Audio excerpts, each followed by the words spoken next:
The morning sun streamed between the high-rise buildings of Boston, bathing Rachel Anderson's architectural firm in golden light. She had established herself as a respected architect in this city. The commercial buildings and residential projects she had worked on were frequently featured in local architecture magazines, and she was highly regarded by her peers. "Good morning, beautiful architect," her husband Michael said as he wrapped his arms around her from behind and handed her a coffee cup.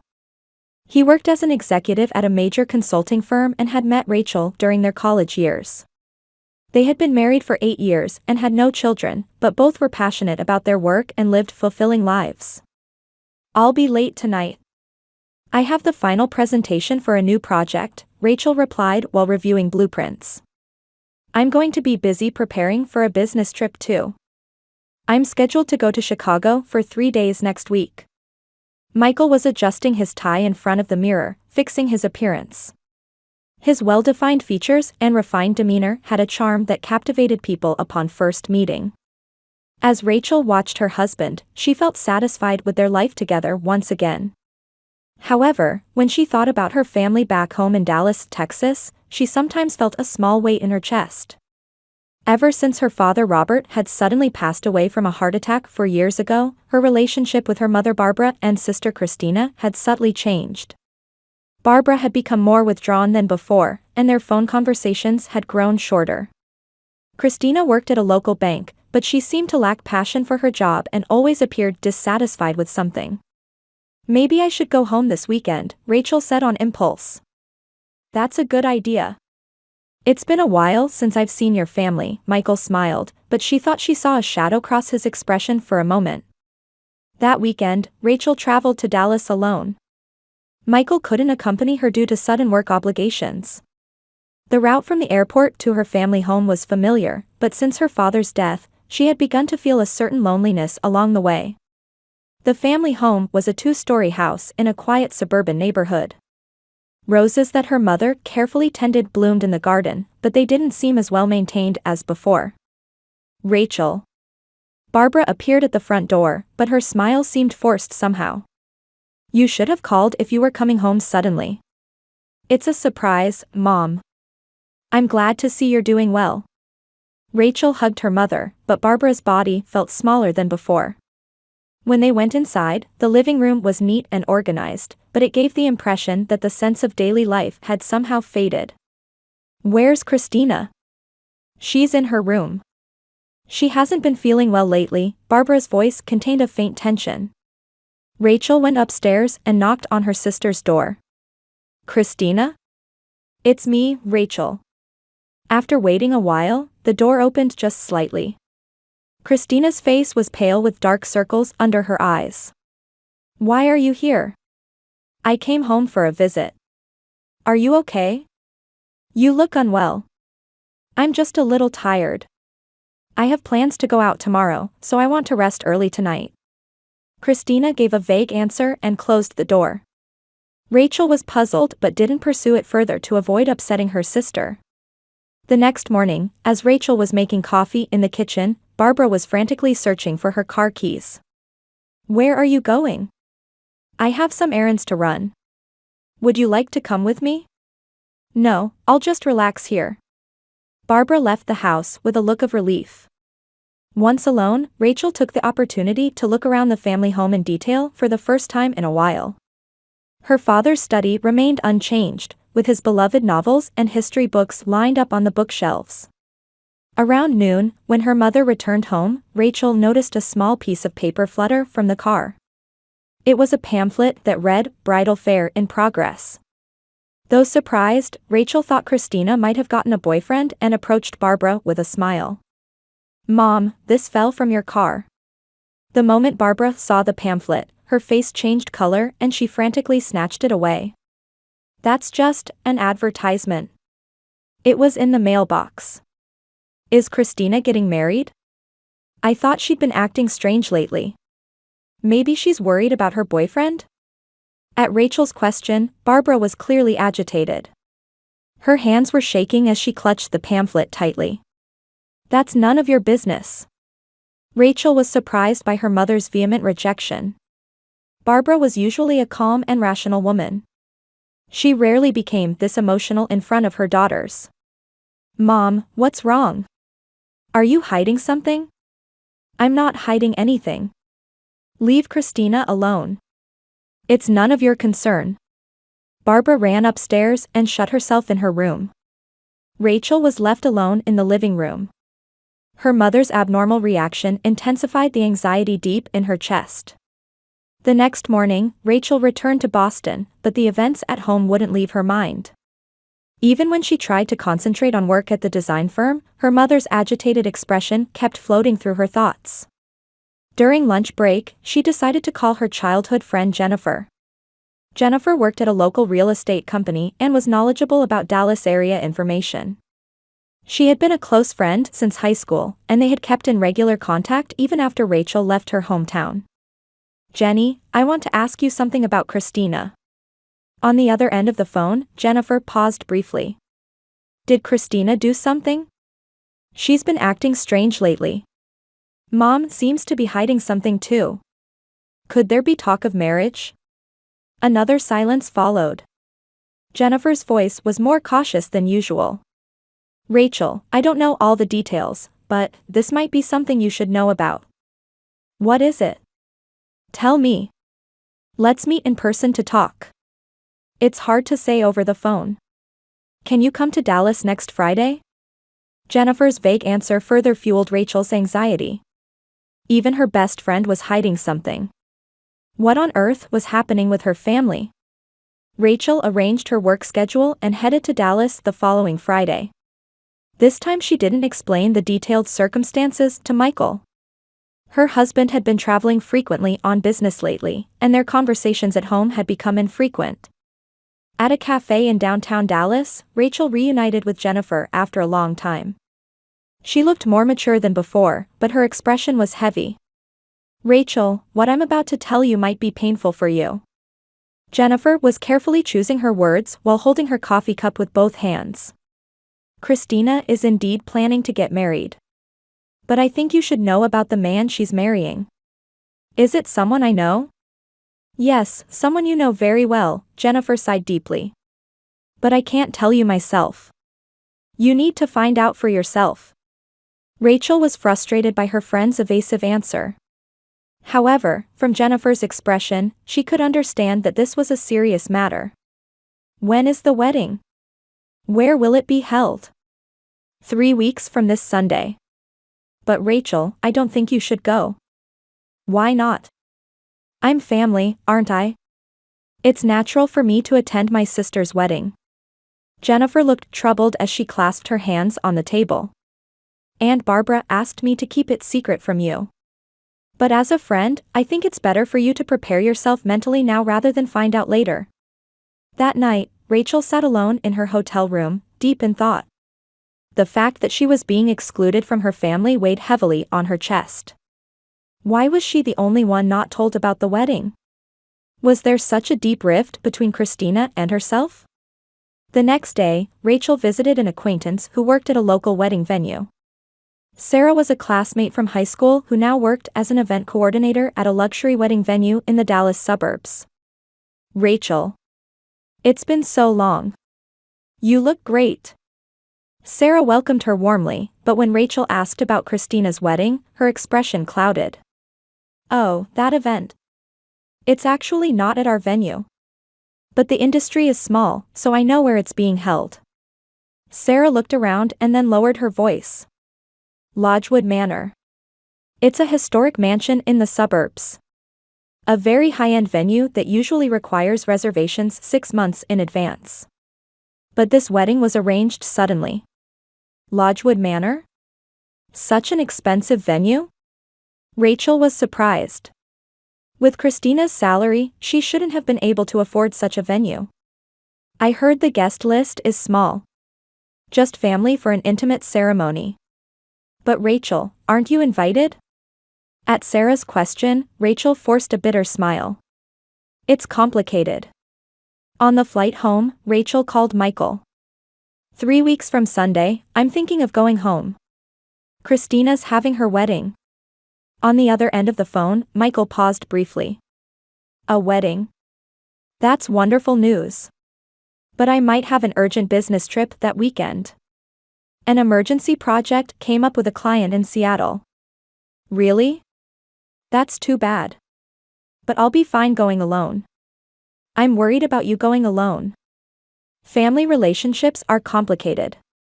There was an unusual tension in Michael's voice. Rachel found her husband's reaction strange, but if it was for work, she had to accept it. For the 2 weeks after returning to Boston, Rachel tried to focus on work, but her family situation wouldn't leave her mind. When she woke up in the middle of the night, she kept thinking about why she was the only one being excluded. Michael had also become even busier than before, often coming home late at night. Their conversations as a couple became minimal, and Rachel's sense of loneliness deepened. The day before the wedding, Rachel finally made up her mind. Even if she wasn't invited, she wanted to witness this important moment in her sister's life. And she wanted to see with her own eyes what secret her family was hiding. The next morning, Rachel lied to her husband and headed to Dallas. She told him she was attending a friend's wedding. Michael looked relieved and said, "Have a good time." The Sunday in November in Texas was wrapped in gentle autumn sunshine.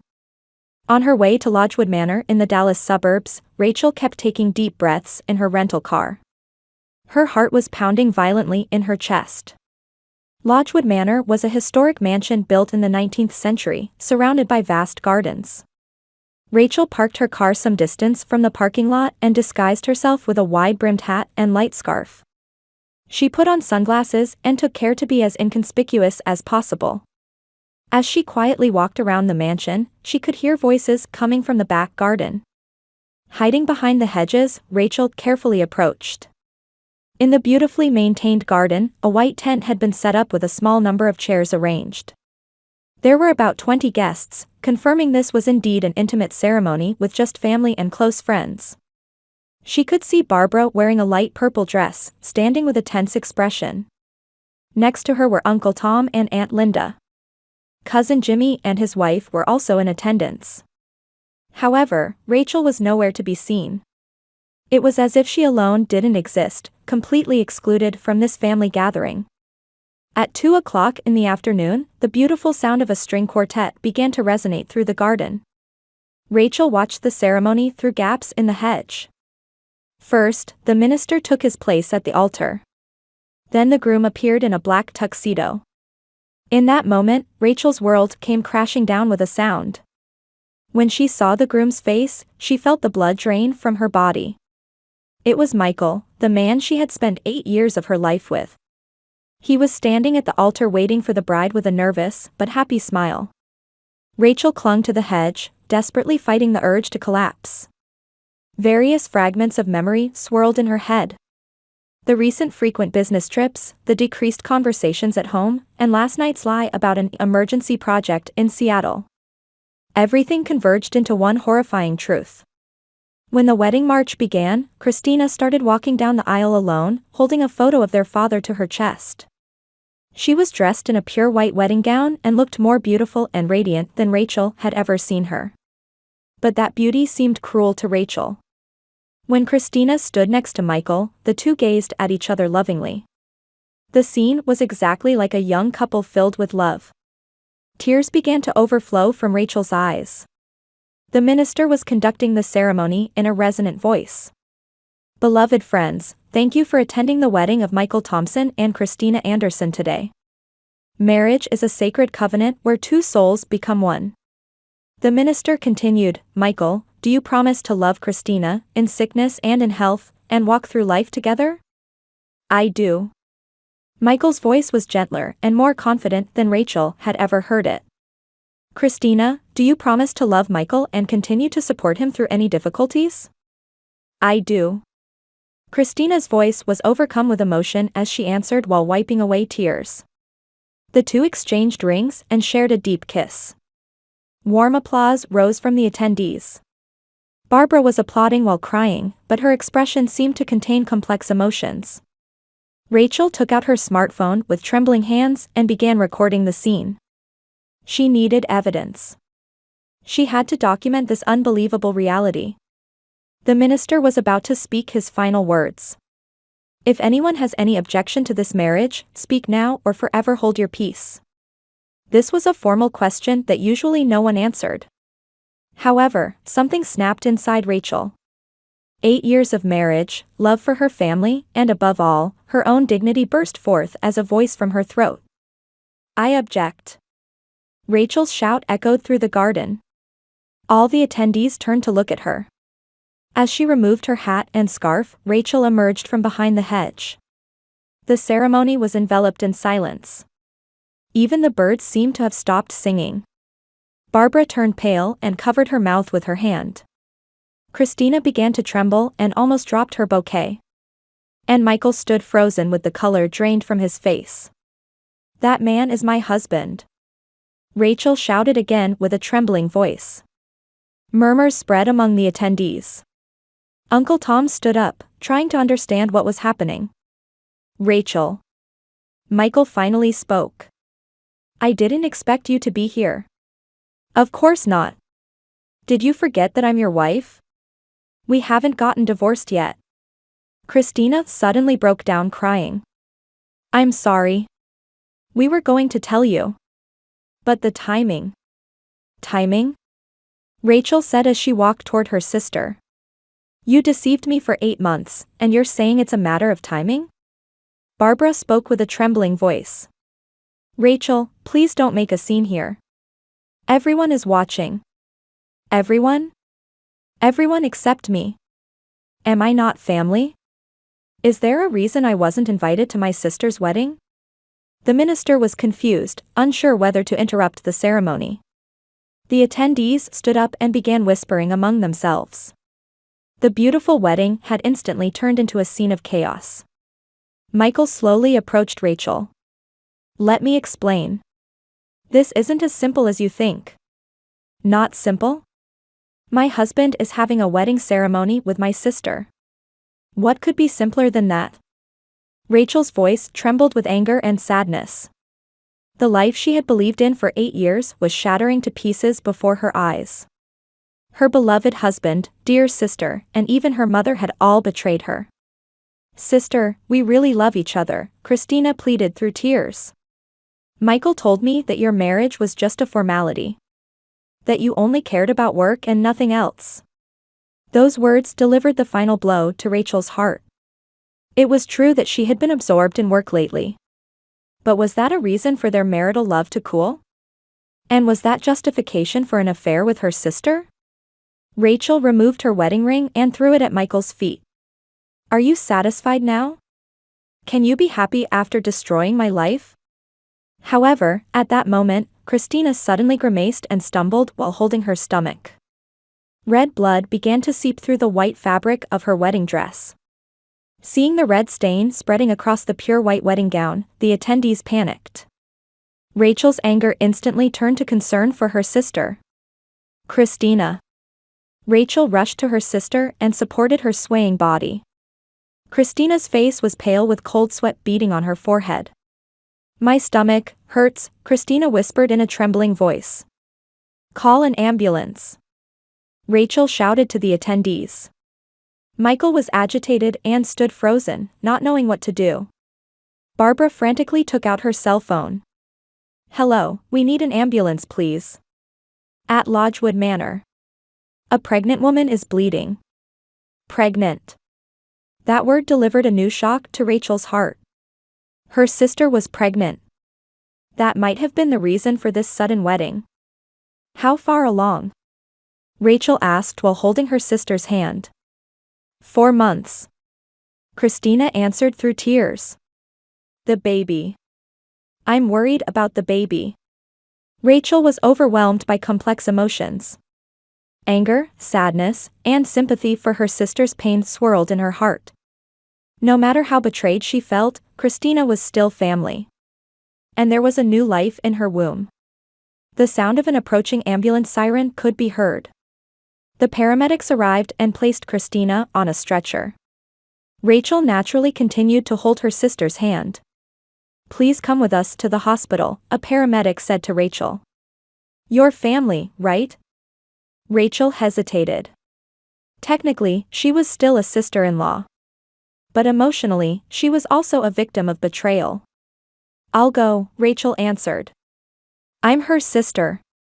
Michael also tried to get into the ambulance, but Rachel glared at him. "You take your own car." During the ride to the hospital, Christina was semi-conscious. As Rachel held her sister's hand, various thoughts ran through her mind. 8 months ago, how had Michael and Christina met? No, more accurately, how had they reconnected? Christina had known Michael from before. When they arrived at the hospital, Christina was taken to the emergency room. Rachel and Barbara spent anxious time in the waiting room. Michael also appeared at the hospital but sat awkwardly at a distance. "Rachel," Barbara finally spoke. "There are things I need to explain." Rachel looked at her mother. Barbara's eyes were moist with tears. 8 months ago, Christina fell into a serious depression. She had trouble at work and was in despair about life. That's when Michael happened to come to Dallas on business and reconnected with Christina. Rachel listened to her mother's story silently. At first, Michael was just someone Christina could talk to about her problems. But as time passed, special feelings developed between them. "So they continued their affair without telling me anything," Rachel's voice was cold. Barbara looked away. "Michael told me about his relationship with you. That things weren't going well between you two lately. That you were absorbed in work and neglecting home life. Does that justify the affair?" "It's not a justification. But Michael really loves Christina. And Christina needed him." At that moment, Michael stood up and came to Rachel. His eyes were filled with tears. "Rachel, let me talk." "What is there to talk about now? About 8 months of lies? Or about the truth that you don't love me?" Michael sighed deeply. "You're a wonderful woman. But our marriage had somehow become just a formality. You were passionate about your work, and I didn't want to get in your way. So you ran to my sister?" "I didn't run away. When I'm with Christina, I can be my true self. She needs me, and I want to protect her." Rachel gave a bitter laugh. "Protect? Is the current situation the result of your protection?"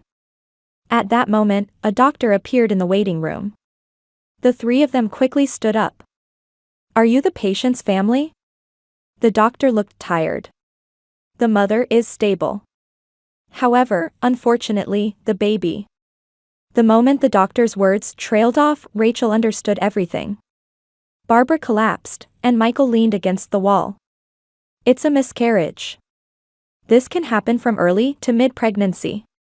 Strong stress can sometimes be a contributing factor." As she listened to the doctor's explanation, Rachel was overcome with guilt. Her appearance at the wedding and the commotion she caused might have stressed Christina. "Can we see her?" Barbara asked in a trembling voice. "Please wait a moment. Let's wait until she's calmed down." An hour later, Rachel and the others visited Christina's hospital room. Her sister lay in bed with a pale face, staring at the ceiling. "Christina," Barbara gently called out. Her sister turned toward her mother, but her eyes were vacant. "The baby is gone, isn't it?" "Yes. But you're okay. That's what matters most." Christina's gaze turned to Rachel. "I'm sorry. I tried to take something precious from you." Rachel sat by her sister's bedside. "Don't think about that now. Resting is what's important." "But what we did is unforgivable," Christina began to cry. "You were always perfect, and I thought I wasn't even on your radar. So when Michael needed me, I was happy." Rachel took her sister's hand. "Christina, I'm not perfect. I was just bad at expressing my feelings." Michael stood at the entrance to the room. He tried to enter, but Christina shook her head. "Michael, let's end this," Christina said in a weak voice. "We made a mistake." "What are you saying?" "We love each other." "Love?" Christina gave a bitter smile. "Is this the result of love? Betraying my sister, hurting our family, losing the baby. If this is love, I don't want love anymore." Michael was speechless. The new life he had tried to build was crumbling before his eyes. That night, Rachel sat alone on a hospital bench. The most painful day of her life was coming to an end. The end of her marriage, family betrayal, and her sister's tragedy. Everything had come at once. However, strangely, Rachel also felt a sense of clarity. With the truth revealed, the discomfort she had been feeling for so long was finally resolved. It was better to know the painful truth than to continue living a false marriage. 6 months had passed since that tragic Sunday. Rachel was looking out at the Golden Gate Bridge from her new office on a hilltop in San Francisco. The West Coast's warm climate and completely different open atmosphere from Boston were gradually healing her heart. The divorce proceedings went surprisingly smoothly. Michael agreed to pay alimony, and their shared assets were divided fairly. He had written in a letter that he deeply regretted his actions, but Rachel was no longer moved by those words. Her new architectural firm, named Anderson Design Studio, specialized in environmentally friendly sustainable architecture. Rachel's innovative ideas and solid technical skills were highly valued by West Coast entrepreneurs, and within just 6 months of opening, she was handling numerous projects. In the evening, Rachel was rereading a letter from her mother. Barbara's correspondence arrived once a month, updating her on Dallas happenings. Christina continues with psychological therapy. The first few months were really difficult for her, but recently she started to show smiles little by little. She also found a new job and is doing support work for children at a local NPO. That experience may have changed her. Rachel sincerely hoped for her sister's recovery. Her relationship with Christina wasn't completely repaired yet. However, the hatred was already gone. Time had softened the pain. Information about Michael wasn't included in Barbara's letters. However, through contact with friends remaining in Dallas, she could learn about his current situation. Michael was struggling both professionally and personally. After his relationship with Christina ended, another affair was discovered, and he lost trust at work as well. Currently, no one wanted anything to do with him, and he was living lonely days. Rachel felt no sympathy for him. He was simply reaping what he had sown. People who betray others ultimately lose everyone's trust. That was the natural order of things. Rachel, today's presentation was wonderful. The voice belonged to David Chan. He was an environmental engineering specialist and Rachel's business partner who co-ran the firm with her. Recently, their relationship was becoming something beyond work. Thank you, David. That project was only possible because of your technical support. David smiled gently. How about going wine tasting in Napa Valley this weekend? Let's get away from work and talk leisurely. Rachel hesitated briefly but nodded. She certainly had fears about building a new relationship. However, she couldn't remain trapped in the past forever. Life had to keep moving forward. That night, Rachel wrote a letter to Christina for the first time in a long while. Until now, she had avoided direct contact, but she was finally mentally prepared. Dear Christina, I heard from Mom that you started a new job. Support work for children must be wonderful work that utilizes your kindness. I'm also walking a new path on the West Coast. We've been through difficult times, but my days are fulfilling now. I've come to think that family isn't just about blood relations, but relationships where we respect and support each other. I hope that someday we can talk again as sisters. As she put the letter in an envelope, Rachel reflected on the past year. Betrayal, anger, sadness, and forgiveness. After experiencing all these emotions, she had found true strength. Outside the window, San Francisco's night view sparkled. Tomorrow would bring another new day. Rachel took a deep breath and prepared to begin walking a new chapter with hope for the future in her heart. She had learned that true happiness isn't something that depends on others, but something you create for yourself.